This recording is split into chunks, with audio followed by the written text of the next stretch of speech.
Okay, JD talks के एक और बेहतरीन एपिसोड में आप सभी का भरपूर स्वागत है।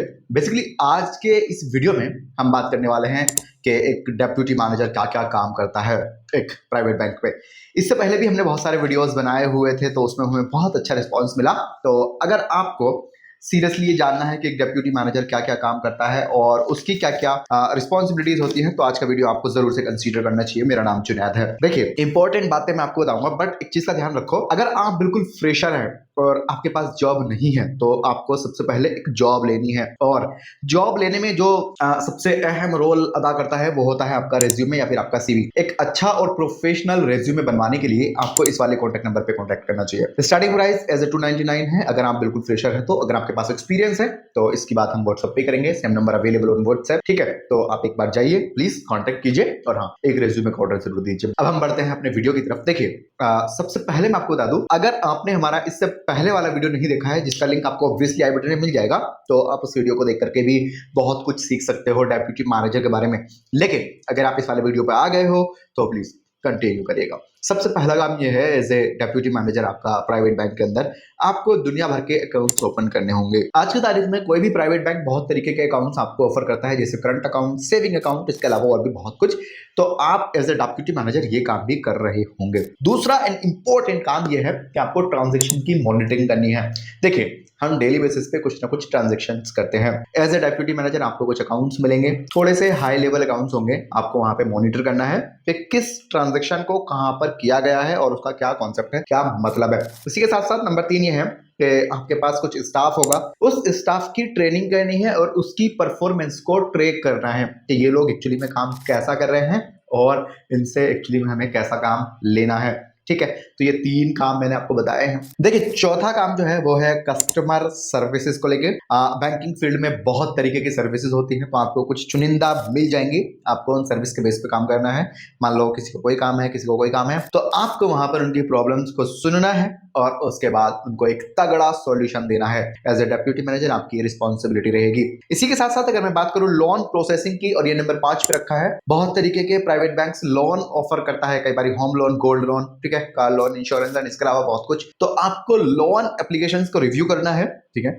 बहुत तरीके की एप्लीकेशंस आती हैं, उसमें कौन से डॉक्यूमेंट की जरूरत है, कौन सा इनकम्प्लीट है, ये सब आपको देखना है। उसके बाद एक फाइनल डिसीजन बना करके उन पेपर्स को, उन एप्लीकेशंस को आगे फॉरवर्ड करना है।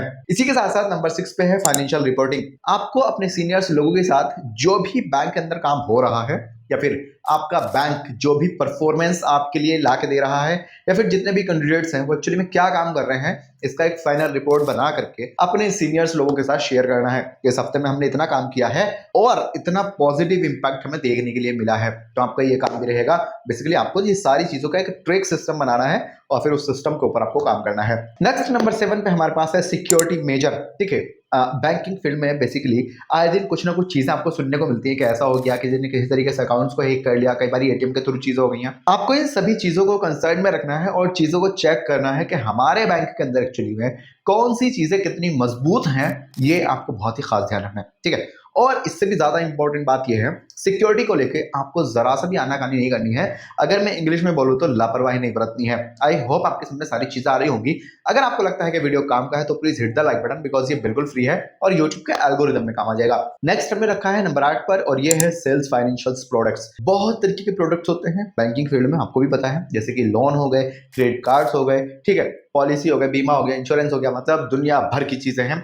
आप चाहे हिंदी में बोलो, इंग्लिश में, लेकिन हाँ, प्रोडक्ट्स बहुत सारे हैं। यहाँ तक कि एक सेविंग अकाउंट या फिर करंट अकाउंट भी प्राइवेट बैंक में प्रोडक्ट्स ही होता है, और बैंक का बेसिकली प्रोडक्ट्स ही यही है। तो आपको इन प्रोडक्ट्स को सेल्स करने हैं, साथ साथ क्रॉस सेल्स भी करना है। जैसे मान लो किसी व्यक्ति को आपने एक सेविंग अकाउंट खोल के दे दिया, तो अब आप उसको सजेस्ट करो कि भैया आप ये एक एफडी भी करा लो, या फिर आप ये एक इंश्योरेंस भी ले लो, ठीक है। सबसे पहले सेल्स करने की कोशिश करो, उसके बाद क्रॉस सेलिंग करने की कोशिश करो। तो basically as a deputy manager आपको थोड़ा बहुत तो सेल्स करना पड़ेगा।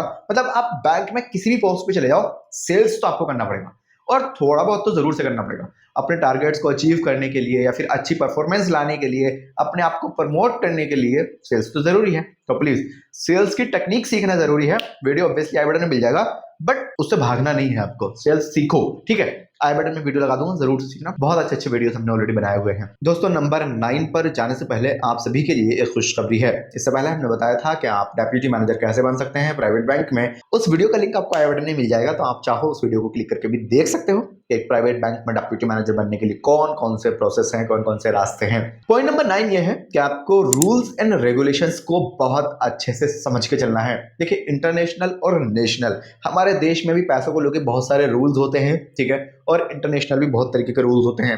तो आपको इन रूल्स को देखना है, इनकी बातों को समझना है और अपनी ब्रांच के अंदर या फिर अपनी टीम के अंदर इन रूल्स को फॉलो करवाना है और खुद से भी करना है।